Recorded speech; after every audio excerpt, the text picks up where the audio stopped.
오늘 말씀 누가복음 14장 15절에서 24절 말씀 우리 함께 나누도록 하겠습니다. 누가복음 14장 15절에서 24절 말씀입니다. 우리 함께 교독하실게요. 제가 먼저 15절 읽겠습니다. 함께 먹는 사람 중에 하나가 이 말을 듣고 이르되 무릇 하나님의 나라에서 떡을 먹는 자는 복되도다 하니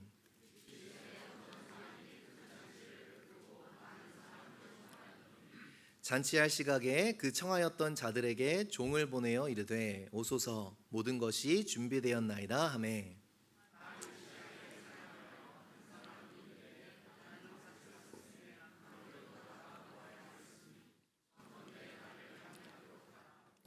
또 한 사람은 이르되 나는 소 5겨리를 샀음에 시험하러 가니 청컨대 나를 양해하도록 하라 하고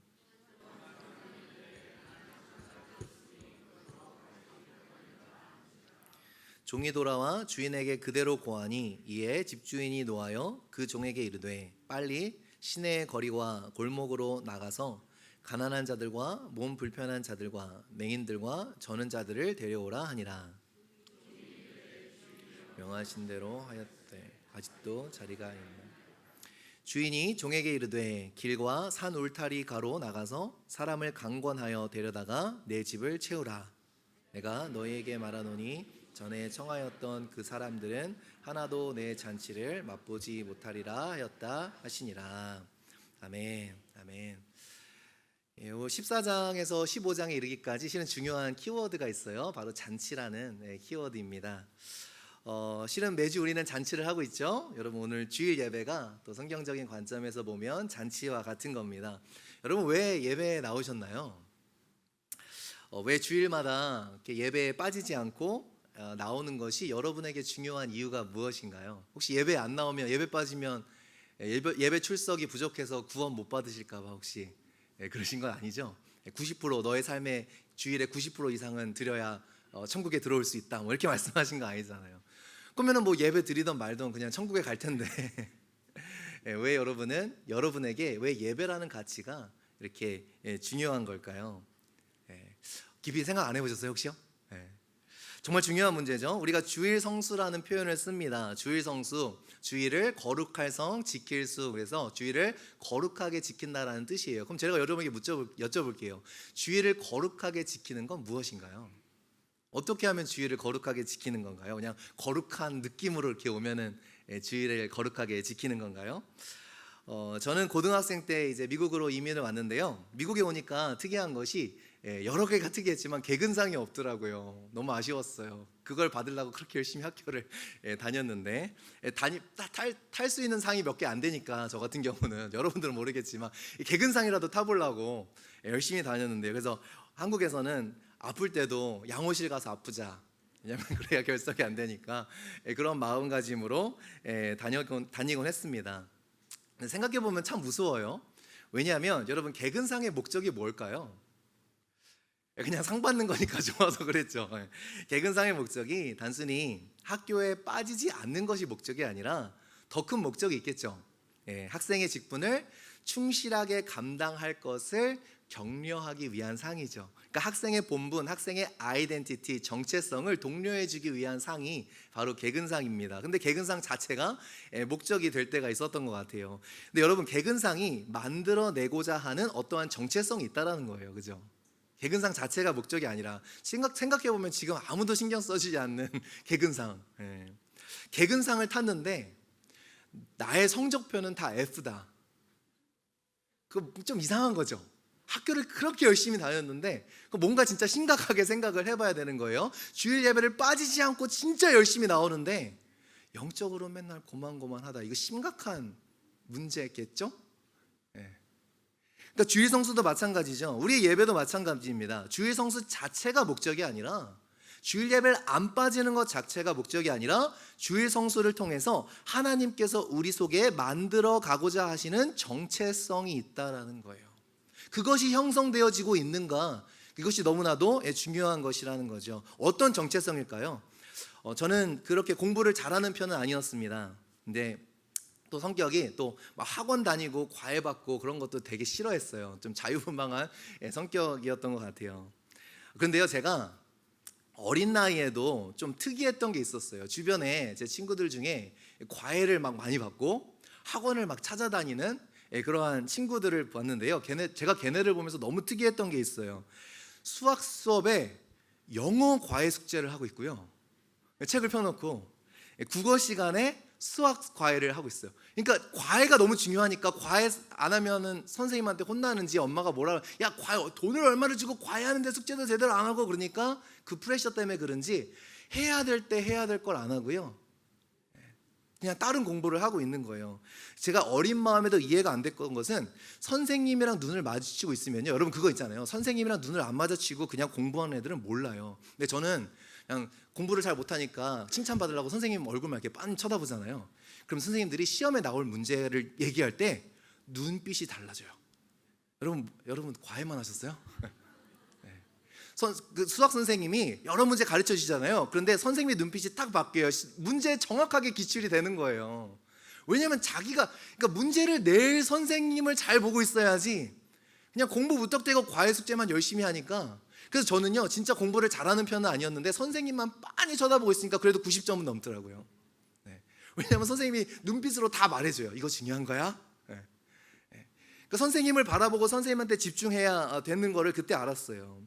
그분들 수업만 듣고 있으면 시험 문제를 여기저기 흘려주시는데 참 안타까웠어요. 보면서 저렇게 나보다 더 열심히 공부를 하는데 집중해야 될 때 집중을 하지 않으니. 근데 믿음도 참 비슷하다라는 생각을 하게 돼요.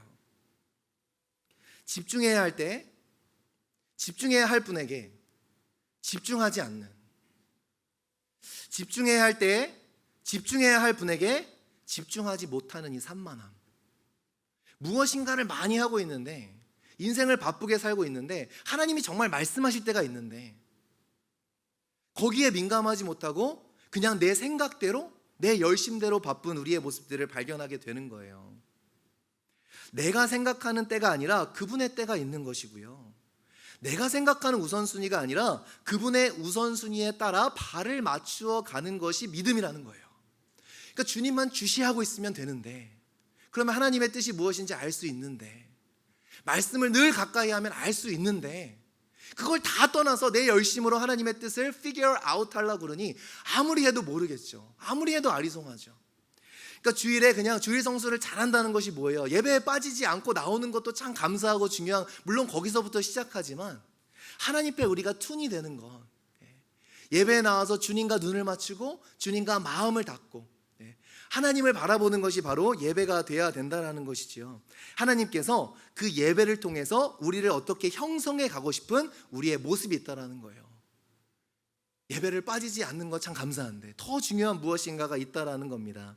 그러한 믿음을 위해서 우리에게 꼭 필요한 한 가지가 있다면 무엇일까요? 저는 오늘 그것을 여러분과 좀 나누어 보고 싶습니다. 오늘 본문의 예수님의 비유는요, 어떤 잔치집에서 일어나는 비유예요. 어떤 한 사람이 던진 말이 트리거가 되어서 예수님께서 하시는 말씀입니다. 실은 14장 1절부터 15장 끝에 이르기까지, 여러분 누가복음 15장 너무 중요한 말씀이죠. 잃어버린 양, 잃어버린 동전, 잃어버린 아들의 비유가 나옵니다. 근데 그 잃어버린 것들을 찾으면서 하는 말이 있어요. 나와 함께 즐기자라는. 그러니까 잔치가 항상 벌어져요. 그러니까 14장에서 15장까지 이 맥락을 잘 이해하려면 이 잔치라는 것을 이해하는 것이 중요하다라는 것입니다. 오늘 예수님도요, 어떤 잔치집에서 이 말씀을 하시는 거예요. 누가복음 14장 1절부터 이어지는 내용이죠. 우리 1절 한번 같이 읽어보겠습니다. 시작. 안식일에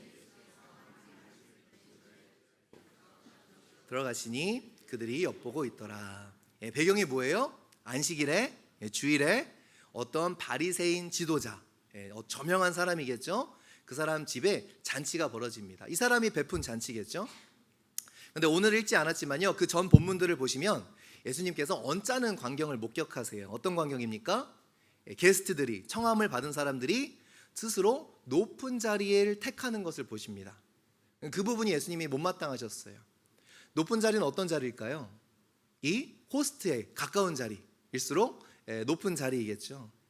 그래서 예수님께서 너희는 도리어 낮은 자리로 가라고. 그 편이 더 좋은 거라고. 네가 그 자리에 앉았다가 너보다 더 이제 어너러블한 더 이렇게 높은 사람이 와서 그 자리를 비키라 그러면 얼마나 이게 좀 창피한 노릇이냐고. 그러니까 너는 차라리 너를 높여줄 수 있도록 낮은 자리로 내려가 앉으라. 그러니까 예수님의 지금 말에 뼈가 있는 거죠. 그 말씀을 하시고요. 또 높은 자리에 있던 그 호스트, 그 잔치를 베푼 사람들에는 호스트에게는 그 나무라시면서 이런 말씀을 하십니다. 야, 너 잔치를 베풀려거든 이런 사람들 말고 차라리 가난한 사람들, 몸 불편한 사람들, 저는 자들, 맹인들을 불러. 그러면 네가 부활 시에 하나님으로부터 갚음을 받을 거야. 그러니까 예수님께서 모인 자들도 마찬가지고 게스트도 마찬가지고 호스트도 마찬가지고 무엇을 짓고 계시는 거예요? 이것이 자기들 각자 아젠다가 있는 잔치가 되었다라는 거예요. 많은 사람들이 모여서 시끌벅적 있지만, 그죠? 안식일에 함께 하나님을 기뻐하고 함께 하나님을 나누는 모임이 아니라 게스트는 게스트 나름대로 자기를 좀 높여볼까, 네트워킹을 좀 해볼까, 호스트는 호스트 나름대로 내가 어떠한 사람인지를 게스트들한테 과시해 볼까. 다 자기들만의 목적이 있는 모임이 이루어지고 있다라는 거예요. 잔치이지만 자기 중심이 되어져 버린 잔치의 그 핵심을 예수님이 뼈 있는 말로 짚으시는 거죠. 이거 누구를 위한 거지? 게스트이건 호스트이건 하나님의 마음과는 너무 거리가 멀었던 종교 지도자들의 잔치를 향한 예수님의 일침의 말씀입니다. 그리고 이어지는 것이 바로 오늘 본문이라는 거예요. 예수님의 말씀을 듣던 어떤 사람이 이렇게 이야기를 합니다. 우리 15절 말씀 같이 읽어보겠습니다. 시작. 함께 먹는 사람 중에 하나가 하나님의 나라에서 떡을 먹는 자는 복되도다 하니. 여러분, 하나님의 나라에서 떡을 먹는 자, 결코 작은 표현이 아니죠. 바로 구원을 이야기하는 표현이에요. 성경에서는 하나님의 구원을 하나님께서 베푸시는 잔치로 자주 비유합니다. 그래서 이를 듣고 있던 사람들은 정확하게 알아들었어요. 아, 구원받는 사람은 복이 있다라는 얘기구나. 정확하게 알아들었습니다. 누구의 상에서 먹는다라는 것은 그분께 소속되었다는 것을 의미하기 때문이죠. 그러니까 이제 엄청난 말씀을 예수님께서 하시는 겁니다. 각자 자기들의 목적과 자기들 중심이 되어져 버린 그 잔치가 얼마나 하나님의 구원에서 멀어져 있는 모습인가를 이야기해 주는 거예요. 이 사람이 왜 이런 말을 했는지는 모르겠습니다. 아마도 그곳에 모인 사람들은 죄다 바리새인들이었겠죠. 스스로 가장 구원에 가까이 있다고 생각했던 사람들이 실상은 얼마나 구원과 멀어져 버린 사람인지 그들의 잔치의 그 속성을 폭로하고 있다라는 거예요. 이것이 결코 하나님을 위한 잔치가 아니라 얼만큼 자기 자신의 욕망을 채우기 위한 이기적인 잔치인지가 드러나지는 겁니다.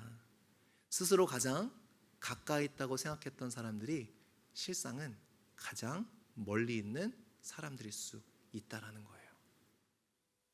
이제 그 비유의 내용으로 들어가 보겠습니다. 우리 16절 같이요. 시작. 이르시되 어떤 사람이 큰 잔치를 베풀고 많은 사람을 청하였더니. 그러니까 이 비유가 정확하게 사람들이 포인트를 알고 있겠죠. 하나님 나라에서 떡을 먹는 자는 복이 있도다. 아, 천국에 가는 거구나. 근데 예수님께서 갑자기 어떤 사람이 큰 잔치를 베푸셨다. 바로 천국에 관한 이야기를 하는 것을 모든 사람들이 정확하게 이해했다라는 거예요. 그 잔치에 많은 사람들을 초대합니다. 그런데 어떤 일이 벌어지죠? 우리 17절 같이요. 시작. 잔치할 시각에 그 청하였던 자들에게 종을 보내어 이르되 오소서 모든 것이 준비되었나이다 하매. 잔치할 시각에 그 청하였던 자들, 여러분 잘 보세요. 청하였더니 시제가 어떻죠? 과거 시제죠. 이미 청함이, 인비테이션이 이미 이루어졌었던 거예요. 갑자기 초대를 받은 것이 아니라 이미 벌써 미리 초대를 받았다라는 것입니다. 그러니까 이 부분을 우리가 이해하는 것이 중요한데요. 그 당시 문화에 중요한 잔치를 앞두고, 지금도 그렇죠. 여러분, 그냥 동네 사람 몇몇이 모여서, 아는 사람 몇몇이 모여서 저녁 먹자가 아니고요. 결혼식을 해도 RSVP 같은 걸 하잖아요. 그러니까 어떠한 중요한 이벤트, 중요한 잔치를 앞두고 이미 초대장들이 다 나간 거예요. 그 당시는 더더욱 그랬습니다. 왜냐하면 왔다 갔다 움직이는 게, 이동하는 게 쉬운 일이 아니니까 중요한 잔치를 앞두고 각 마을에 사는 사람들에게 충분한 시간을 주는 거예요. 그래야 귀빈들을 모시고 잔치가 이루어질 수 있었다라는 것이죠. 그리고 이렇게 그 중요한 잔치를 앞두고 이 초대가 짧게는 몇 주, 길게는 몇 달 전에 이러한 초대가 이루어집니다. 왜냐하면 중요한 사람들을 모셔놓고 잔치를 하는데 음식이 있어야 되잖아요. 그러면 초이스 미트라고 그러죠. 좋은 육질의 고기들을 준비해야 되고, 지금처럼 마트에 가서 사올 수 있는 그런 류가 아니니까 그런 모든 것들을, 좋은 포도주를 준비해야 되고, 이런 준비의 시간들이 필요하기 때문에 소중한 중요한 잔치이면 잔치일수록 그 준비의 시간이 당연히 더 길어질 수밖에 없었다라는 거예요. 그래서 이렇게 먼저 초대장을 보내고 참석 여부를 묻습니다. 그리고 초대를 받은 사람들은 약조를 했다라는 것이죠. 오겠습니다. 이 과정 가운데 무엇이 중요한 걸까요? 준비가 이루어진다라는 거예요. 호스트는 호스트 나름대로 그 잔치를 위해 준비하고, 게스트는 어떨까요? 우리처럼 그냥 하루 결혼식 왔다 갔다 하는 게 아니잖아요. 그 여정을 위해서 게스트는 게스트 나름대로 그 모임에, 그 잔치에 참여할 수 있는 그러한 모든 어레인지먼트를 해야 되는 거예요.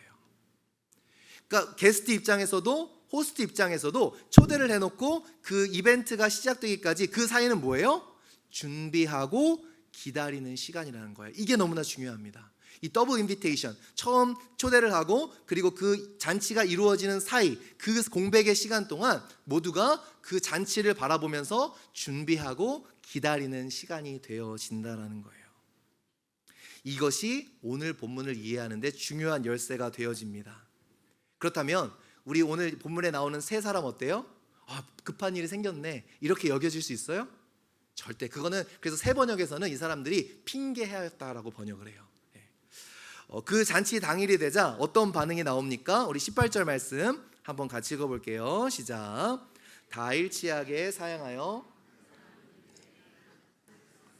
아무래도 나가보아야 하겠으니 청컨대 나를 향해 하도록 하라 하고. 여러분, 희한한 게 있죠. 오늘 본문에 세 사람이 나옵니다. 그런데 큰 잔치를 베풀면서 많은 사람을 초대했죠.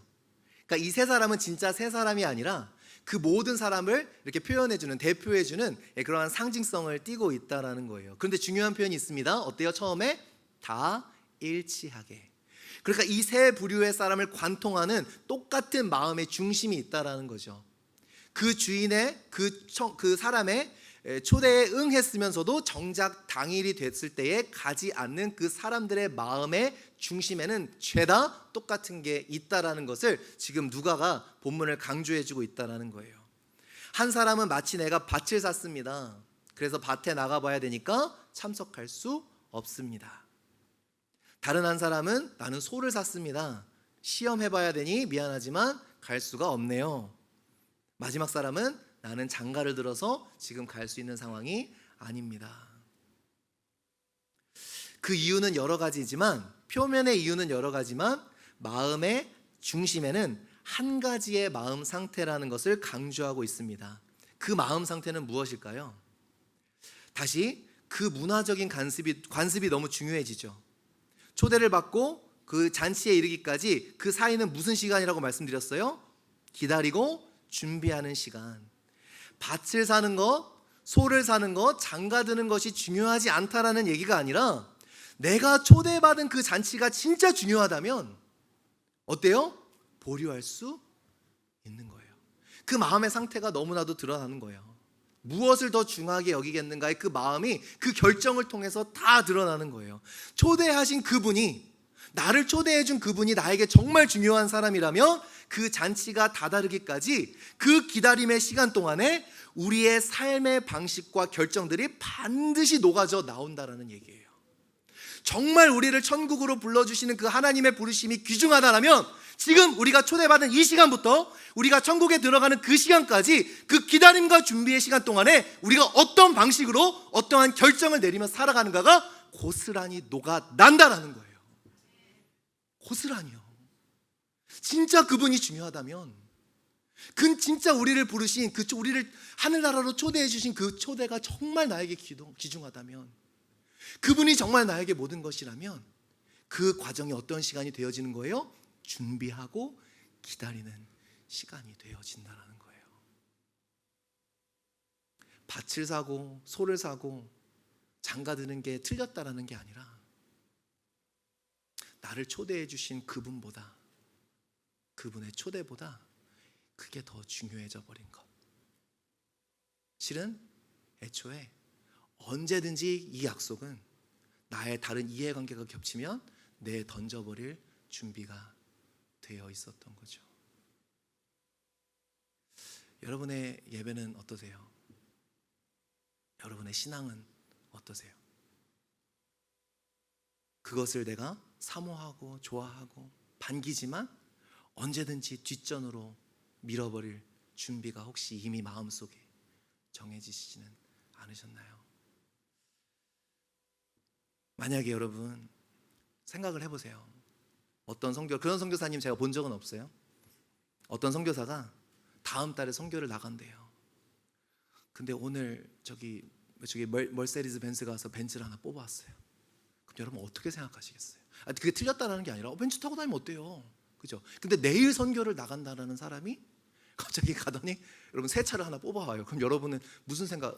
여러분은 마음이 넓으셔서 이해를 하시겠구나. 내일 가려고 저러나? 그런 생각 드시지 않겠어요? 안 드시겠어요?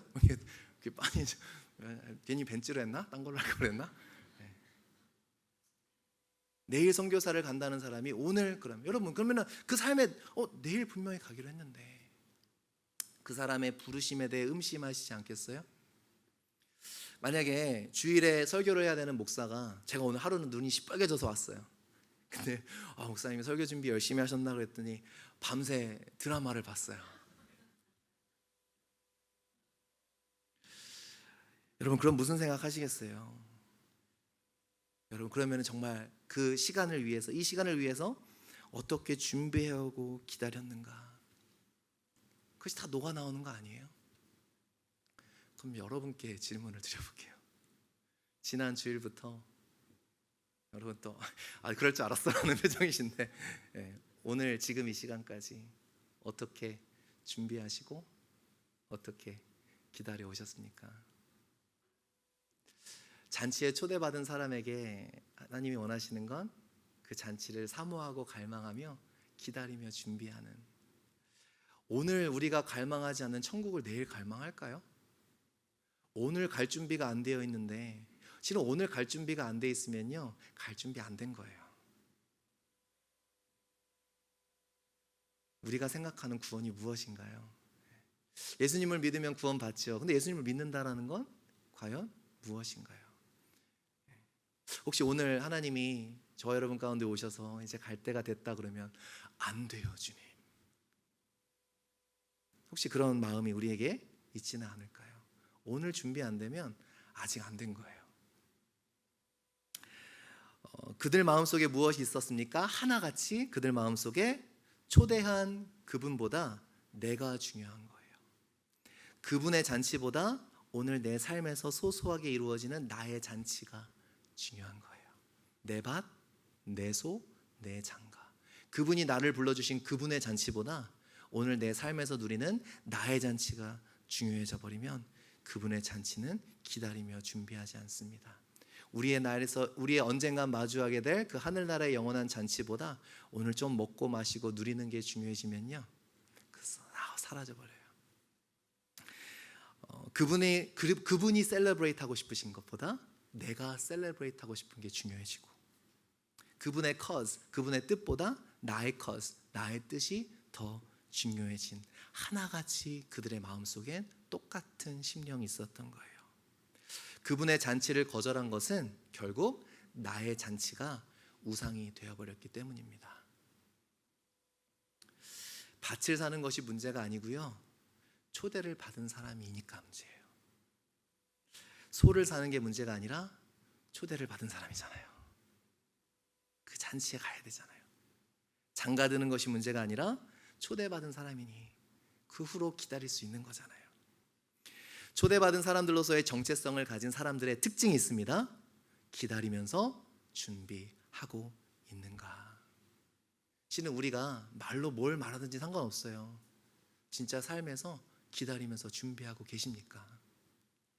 예수님께서 말씀하시는 이 잔치, 바로 구원에 대한 말씀이라고 처음에 너무나 강력하게 말하고 있죠. 그러니까 여러분 진짜 성경을 여러분이 직접 읽어보셔야 돼요. 읽고 또 읽어야 돼요. 성경에 말하는 구원이 무엇인가가 정말 우리가 성경을 통해 배워야 돼요. 구원의 소망이 있는 사람들, 소망이 있다라는 것은 바라본다라는 거거든요. 바라보는 것은 준비하면서 기다린다라는 거예요. 기다림은 우리의 정체성입니다. 여러분이 기다리지 않는 천국, 어떻게 우리가 그것을 이해해야 될까요? 그래서요, 바라보고 기다리는 사람들은요, 어떻게 그 삶에 나타나요? 우리가 무엇을 취하는 것이 아니라 무엇을 포기하고 있는가를 통해 내가 진짜 무엇을 바라보고 기다리고 있는가가 정확하게 드러납니다. 내가 그 천국을 위해서 오늘의 삶 가운데 무엇을 포기하고 있는가, 무엇을 패스하고 있는가. 여행을 가면 수케이스에 짐을 싸잖아요. 근데 항상 고민하죠. 이거 들고 가야 되나 말아야 되나. 들고 가는 게 많아요, 빼고 가는 게 많아요, 여행 가실 때? 천국에 가는 그런 거예요. 그래서 진짜 하나님을 소망하는 사람들은요, 취하는 것보다 포기하는 게 더 많아요. 근데 그 포기가 어떻게 포기가 아니라 가볍게 하게, 기꺼이. 왜냐면 그렇게 중요하지 않으니까. 여러분의 삶과 결정과 언어와 라이프스타일이 다 말해줘요. 다 말해줘요. 진짜 천국을 바라보며 사는 사람인지, 이 생의 것을 바라보며 사는 사람인지, 하나님의 잔치가 중요한 사람인지, 나의 잔치가 중요한 사람인지. 여러분의 이런 말씀 늘 드려서 죄송한데, 유튜브 히스토리를 한번 다시 오늘 가서 보세요. 정확하게 얘기해줘요. 더도 덜도 없이 정확하게 얘기해줘요. 우리가 무엇을 품고 기다리고 준비하고 있는지. 예수님의 이야기에 놀라운 반전이 있습니다. 21절 말씀 한번 같이 읽어볼게요. 시작. 종이 돌아와 주인에게 그대로 고하니 이에 집 주인이 노하여 그 종에게 이르되 빨리 시내의 거리와 골목으로 나가서 가난한 자들과 몸 불편한 자들과 맹인들과 저는 자들을 데려오라 하니라. 저는 이 말씀이 너무 신이 나요. 왜요? 저는 이 부류에 속하는 사람이거든요. 그 주인의 잔치에 어떤 사람들이 차지하게 됩니까? 이미 초대받았던 사람들이 아니라 전혀 예상하지 못했던, 저는 전혀 예상하지 못했어요. 제가 하나님의 나라의 그 아들이 될 거라는 건. 저는 안 믿는 집에서 태어났거든요. 이것이 놀라운 예언의 성취죠. 이방인들에게 구원의 문이 열리는데 복음이 먼저 유대인에게 임했지만 그들이 예수 그리스도, 그 복음을 거절함으로 하나님의 섭리 가운데에 복음의 축복이 이방인에게 열린 것, 이런 신학적인 놀라운 의미가 있습니다. 그런데요, 마태복음을 볼 때, 마태복음 22장을 볼 때 우리가 이 점을 조명해 보도록 하고요. 오늘은 누가복음의 강조점에 좀 맞추어서 우리가 보았으면 해요. 누가복음은 무엇을 강조하고 있는가? 그 집을 가득 채우는 주인의 모습을 강조하고 있습니다. 우리 23절 한번 같이 읽어보겠습니다. 시작. 주인이 강권하여 데려다가 내 집을 채우라, 내 집을 채우라. 이 주인의 열정이 담겨 있어요. 너무나도 대조되어지죠. 주인의 그 큰 잔치, 그 잔치에 참여하는 사람들의 특징이 무엇이에요? 밭을 살 수 있는 사람들이에요? 너무 아이러니하죠. 도리어 밭을 살 수 있는 능력 있는 자들은 예수님 그 큰 잔치에 참여하지 않습니다. 근데 밭을 살 수 없는 사람, 전 너무 감사해요. 소 5결의를 살 수 있는 사람들이 지금 부름을 받아요? 아니요. 정말 가난한 사람들, 소 한 마리도 살 수 없는 사람들은 그 부르심에 응해요. 어떤 사람들이 예수의 부르심에 응해요? 진짜 마음이 가난한 사람들, 예수밖에 없는 사람들이라는 거예요. 혼인잔치를 치르는 사람들은 거절했습니다. 그런데 비천한 입장에 처한 사람들은, 그들은 그 초대에 엉덩이가 그냥 들썩하는 거예요. 가고 싶다. 도리어 없는 사람들이 그 자리를 차지하게 된다라는 거예요. 그런데 딱 한 가지, 그들 가난한 자들이 가지고 있었던 건 한 가지가 있습니다. 그 한 가지가 뭘까요? 저는 오늘 저와 여러분들이 이것을 가지게 되기를 간절히 소원해요. 하나님께서 보시는 딱 한 가지가 뭘까요? 어떠한 자격 조건도 아니에요. 그냥 아무나 데려오래요. 그런데 그 초대에 응한 사람들, 다시 말하자면 그 초대에 available 했던 사람들이 반응을 하더라고요. 딱 하나예요. 다른 그 컴피링하는, 이렇게 부딪히는 이해관계가 없는 사람들. 그러니까 여러분, 진짜 가난한 게 축복이고요. 때로는 친구가 없는 것도 축복이고요. 그죠? 때로는 정말로 우리가 가진 게 축복이 아니라 가지지 못한 게 축복이에요. 저는 목사라서요, 주일 예배를 가야 되나 말아야 되나 고민해서 본 적이 한 번도 없어요. 얼마나 축복이에요. 여러분은 참 제가 불쌍해요. 친구가 많은 분들, 취미가 많은 분들 참 불쌍해요. 얼마나 고민이 될까. 오늘처럼 갑자기 비 오다가 날씨가 좋아지면 얼마나 또 그렇게 놀러 가고 싶으실 테고. 다른 자격 조건은 하나도 없어요. 능력이 많은 사람들이 초대받는 것이 아니라, 그 부르심에 응하는 것이 아니라 오직 available한 사람들, 그 부르심에 반응하는 사람들입니다. 하나님이 부르시니 엉덩이가 곧바로 떨어지는 사람들. 이거 어떡하지? 저거 어떡하지? 재볼 거 없이 곧바로 엉덩이가 탁 떨어지는 사람들. 우리를 무엇인가 묻고 있는 것이 없는 사람들. 그 사람들이 진짜 복된 사람이에요. 저는 이것을 누구보다 잘 알고 있어요. 제가 오늘 부족하지만 좀 제 짧은 간증을 하나 드리기 원하는데요. 고민했어요. 내 얘기를 하는 게 좀 어색하기도 한데, 근데 또 다른 사람 감증 괜히 또 빌려서 하는 것보다 그냥 제가 직접 경험한 게 나을 것 같아서요. 제가 대단하다는 사람을 이야기하는 건 결코 아니고요. 오해하지 마세요. 저희 부모님과 영상 통화를 하면 꼭 그런 말씀을 하세요. 야, 어떻게 그렇게 하냐? 말씀을 어떻게 이렇게 전하냐? 그러니까 제가 잘한다는 뜻이 아니에요. 오해하지 마세요. 어떻게 그렇게 찬양 인도를 하냐? 이게 칭찬이 아니고요. 저희 부모님과 특히 저희 누님이 그렇게 말씀하시는 이유가 있습니다. 왜냐하면요, 제가 이제 교회에서 주로 하는 사역이 예배 인도랑 찬양 인도랑 설교잖아요. 근데 제가 그 국민학교 때부터 늘 페일하던 과목이 2개가 있어요. 음악이랑 국어예요. 진짜 농담이 아니고 진짜요. 진짜 희한하죠. 여러분이 안 믿으실 것 같아서 진짜로 그 증거가 있는. 음악은요, 저는 수학은 그래도 잘하는 편이었거든요. 산수 이런 거. 근데 음악은 수미양가 중에 늘 양 아니면 가였어요. 진짜로 이해가 안 되는 거예요. 스케일이 뭔지, 음계가 뭔지, 왜 여기는 홀스텝이고 여기는 헵스텝인지 아무것도.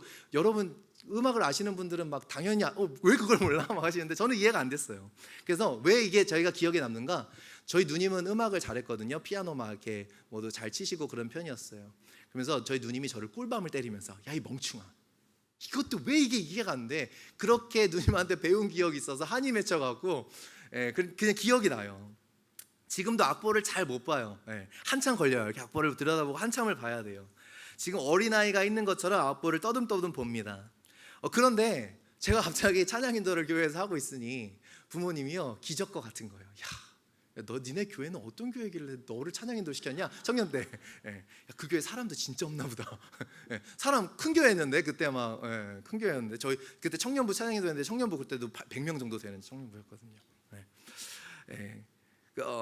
그래서 부모님은 항상 보시면서, 야, 진짜 용됐다. 그리고 국어는 두말할 필요가 없습니다. 또 이 영상이 논란이 될지도 모르는데요, 그냥 용감하게 여러분에게 간증을 드릴게요. 혹시 이것 때문에 또 제가 목회 안수를 박탈당하면 그래야 할 수 없죠. 왜냐, 제가요 초등학교 때 글짓기 숙제가 있잖아요. 글짓기 숙제를 하는데 제가 글을 너무 못 쓰니까, 국어를 너무 못하니까 저희 누님은 글을 잘 썼거든요. 누님한테 부탁을 한 거예요. 독후감만 하면 써주라. 내일까지 써야 되는데 정말 뭘 써야 될지 모르겠어. 간절하게 부탁을 하니까 누님이 못 이겨서 하나를 써줬어요. 내가 누님한테 부탁했어요. 못 써야 돼? 잘 쓰면 안 돼? 그럼 걸려? 그러면 안 돼? 그럼 진짜 혼나? 그래서 그 누님이 대충 쓸게 걱정 마 그러면서 진짜 대충 썼어요. 몇 시간 안에. 근데요, 그게 전교 1등을 해버렸어요. 그래갖고 교장 선생님 앞에 가서 상을 받는데, 제가 쓴 것도 아니고 누님이 써준 걸로, 이것 때문에 또 표절 의혹이 걸려갖고 목회를 못하게 되면 그것도 할 수 없는 거죠. 그러니까 그 정도로 제가 국어를 못하던, 그러니까 지금 제가 와서 막 설교를 하고 사람들 앞에서 막 이렇게 얘기를 하는 게, 누님은요 그때 생각이 나니까, 진짜 하나님의 은혜다. 진짜 하나님은 못하시는 게 없다. 그런 말을 하는 거예요.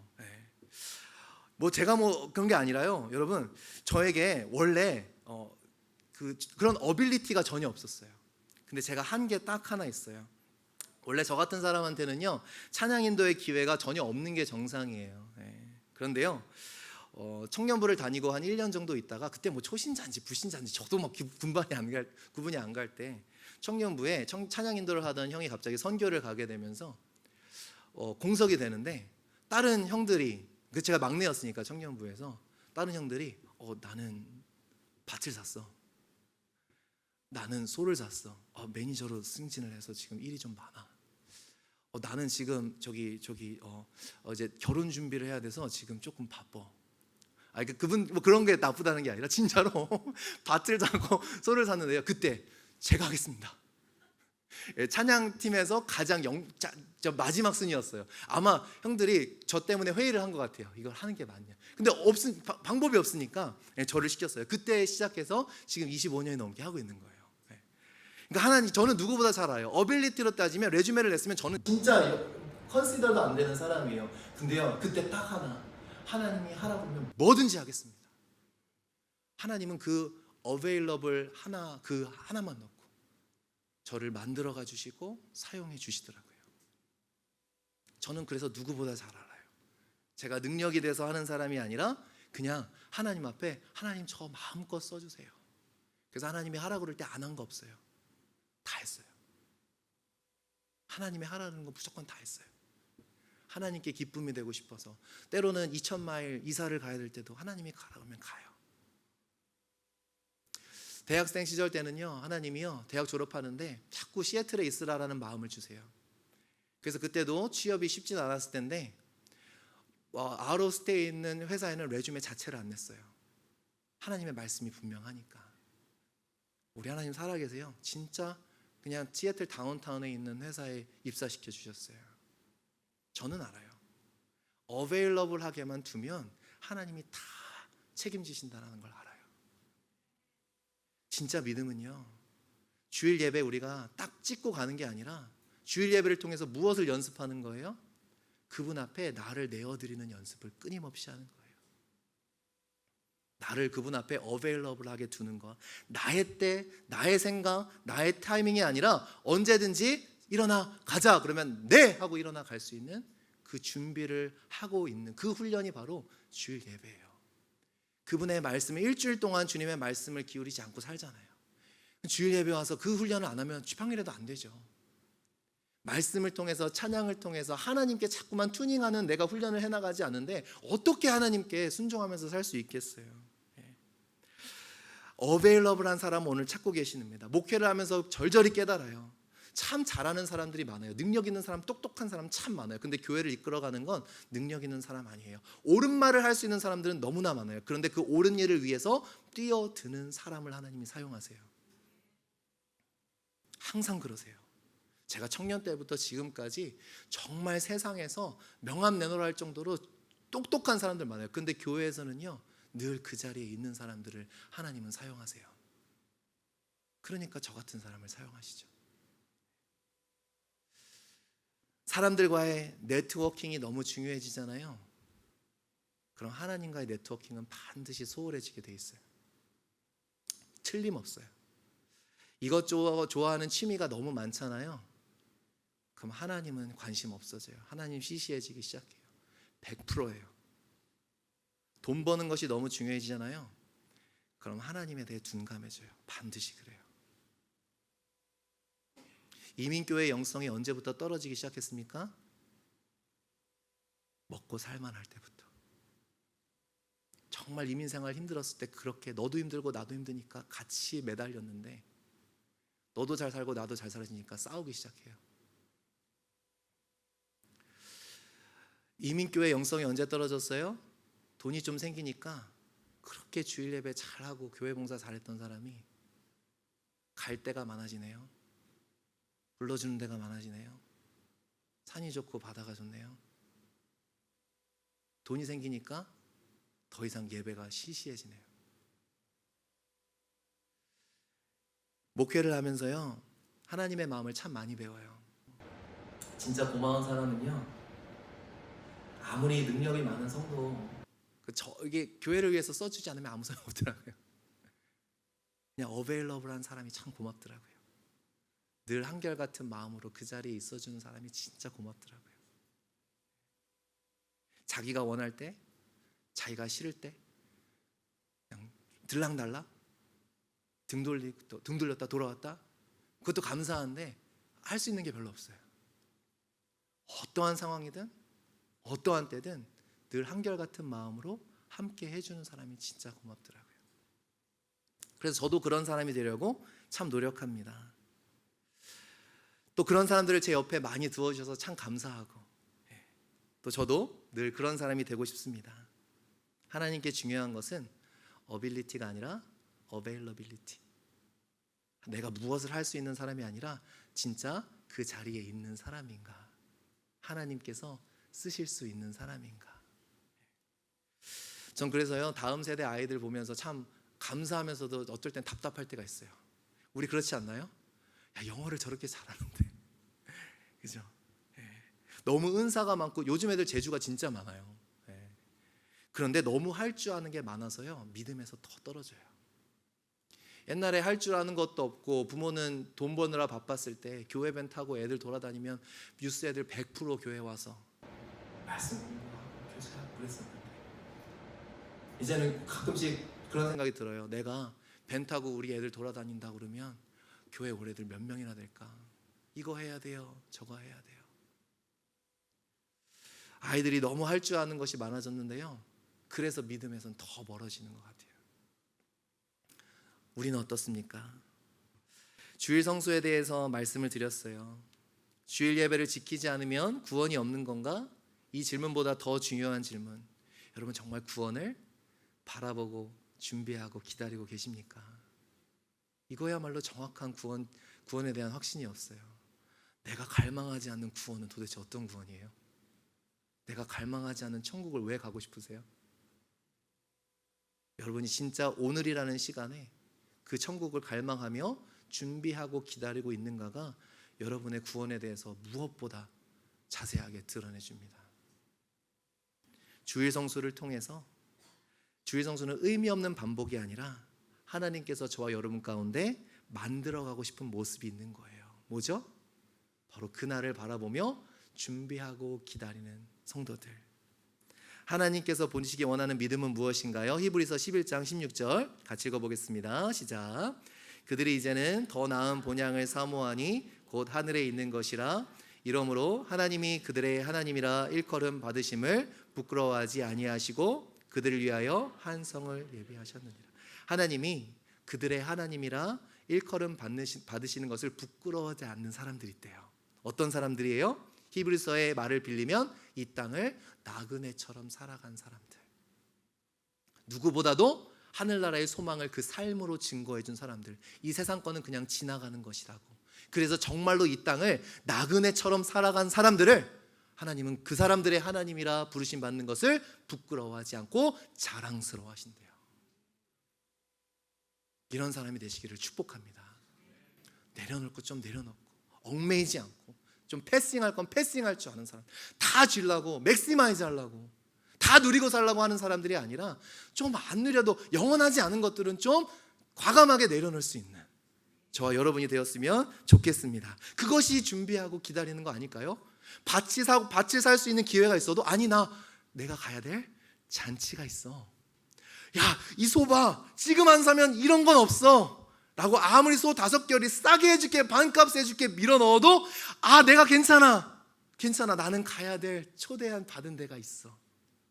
그런 거를 좀 패스할 수 있는 저와 여러분이 되시기를 주님의 이름으로 부탁드립니다. 그 큰 잔치를 바라보면요, 바라보면서 하나님께서 계획하시는 수많은 삶의 역사들에 내 삶을 어베일러블하게 드릴 수 있다면, 그 늘 하나님의 명령이 떨어지기까지 내가 늘 대기하고 준비하고 기다리는 훈련, 그 주일 예배를 통해서 그것이 우리의 정체성이 되어진다면 우리의 삶은 놀라운 하나님의 역사가 되어질 줄 믿습니다. 할 일 딱 하고 가는 것이 아니라요, 여기서부터 시작해 보세요. 오늘 하루를 온전히 하나님께 드려보세요. 내가 예배당 딱 발 찍었으니까 이제는 가서 내 마음대로 오늘 남은 살간을 사는 것이 아니라 다시 한번 말씀 묵상해 보시고 기도의 시간을 개인적으로 더 가져보시고 정말 주일 하루를 온전히 하나님께 드려보는 훈련을 해나가 보세요. 그럼 일주일이 주님 앞에 드려지는 일주일이 될 줄 믿습니다. 이 주일의 진정한 의미, 진짜 주일을 거룩하게 지킨다는 의미가 저와 여러분에게 회복되어 우리의 온 삶이 하나님께서 사용하시는 놀라운 도구가 되어지기를 주님의 이름으로 부탁드립니다. 우리 함께 기도하겠습니다. 우리 이 시간 함께 찬양하면서 또 우리의 삶을 드렸으면 좋겠어요. 하나님, 정말 주님께 어베일러블한 사람이 되고 싶습니다. 하나님의 잔치에 참여하는 사람이 되고 싶습니다. 근데요, 오늘 말씀은 예고편 같아요. 이제 누가복음 15장에 가면 결국 이 하나님의 잔치는 무슨 잔치인가? 영혼 구원의 잔치예요. 그래서 더 기대가 됩니다. 다음 주에 우리에게 주실 말씀, 이 하나님의 영혼 구원의 잔치에 우리가 기다리고 준비하면 놀라운 역사가 일어난다라는 것이죠. 이 시간 우리의 마음을 들여 하나님, 그 하나님의 잔치에 우리의 삶을 쏟기를 간절히 소원합니다. 하나님을 예배하고 주님께 우리를 어베일러블하게 드리는 우리가 될 수 있도록 인도하여 주시옵소서. 이 시간 다 함께 자리에 일어나셔서 우리 함께 찬양하며 나아가시겠습니다.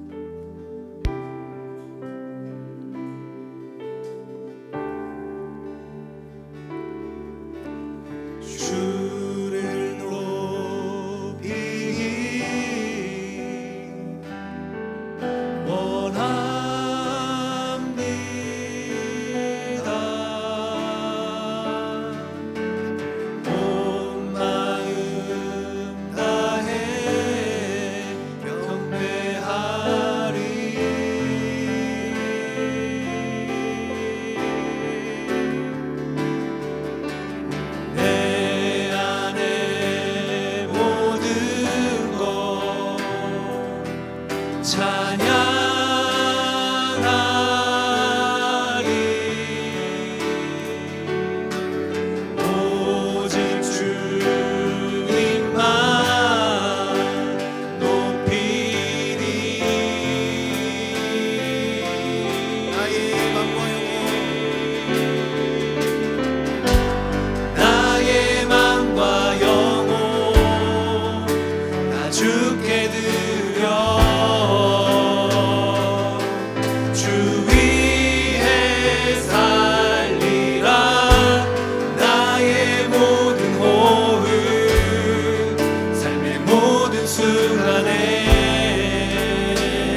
잔치를 보지 못하던 마음을 두지 않던 우리의 모습들을 용서하여 주시고 다시금 기도하오니 하나님께 우리의 삶을 어베일러블하게, 우리의 마음을 어베일러블하게 드리는 하나님의 말씀이 임할 때에 언제든지 그 자리를 벌쩍 일어나 하나님의 마음에 동참하기 위하여 준비가 되어지고 있고 기다리는 우리가 될 수 있도록, 하나님은 오늘도 능력이 많은 자를 찾으시는 것이 아니라 주님 내가 여기 있습니다, 나를 보내시옵소서, 내가 주님 앞에 어베일러블합니다, 그렇게 나아가는 자들을 찾으시기에 그 자들에게 반드시 힘과 능력을 주시는 하나님이시기에 우리가 그런 자들이 될 수 있도록 인도하여 주시옵소서. 우리가 가진 것을 더 많아지면서 우리의 마음이 하나님과 더 멀어진 부분들이 있다면 주님 앞에 용서를 구하고 다시금 이 땅에 있는 것 잠깐의 것에 우리의 눈을 뜨지 아니하고 과감하게 패스할 수 있는, 정말 하나님께서 자랑스러워하시는 나그네와 같이 이 세상을 지나갈 수 있는 하나님께 어베일러블한 사람들이 될 수 있도록 인도하여 달라고 우리의 삶을 주님께 올려드리며 함께 기도하며 나가시겠습니다. 우리 주의 이름으로 듣고 기도합니다.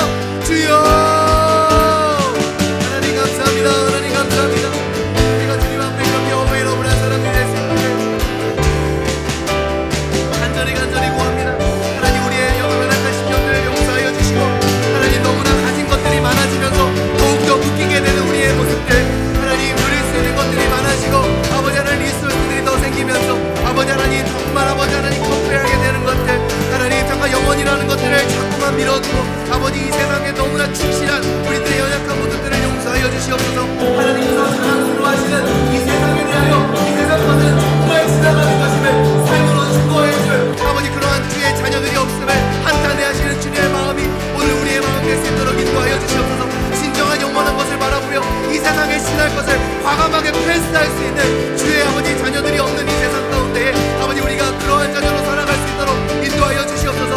세상 사람들에게 정말 이 세상 것은 패싱하는 것임을 우리의 삶의 결정들로 우리의 삶의 방식으로 보여줄 수 있는 주님께서 정말 기뻐하시고 자랑스러워하는 주님의 하나님의 우리의 하나님이라 일컬음 받기를 부끄러워하지 아니하시는 아버지 그러한 아버지 우리의 모습이 될 수 있도록 인도하여 주시옵소서.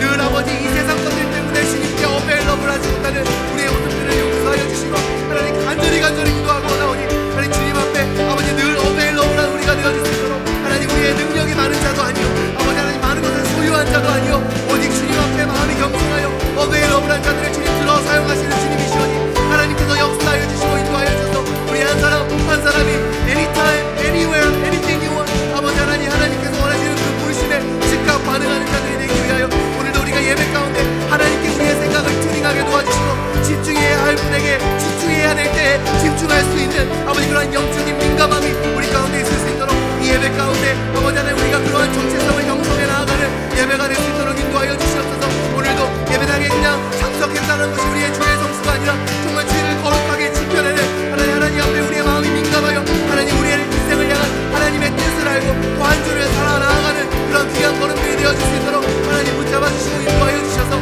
아버지 속히 지나갈 이 인생에 아버지 하나님 우리가 영원한 것들을 바라보며 살아가는 아버지 진정으로 영생을 바라보고 영생을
주께 드려 주 위에 살리라 나의 모든 오늘 삶의 모든 순간에 주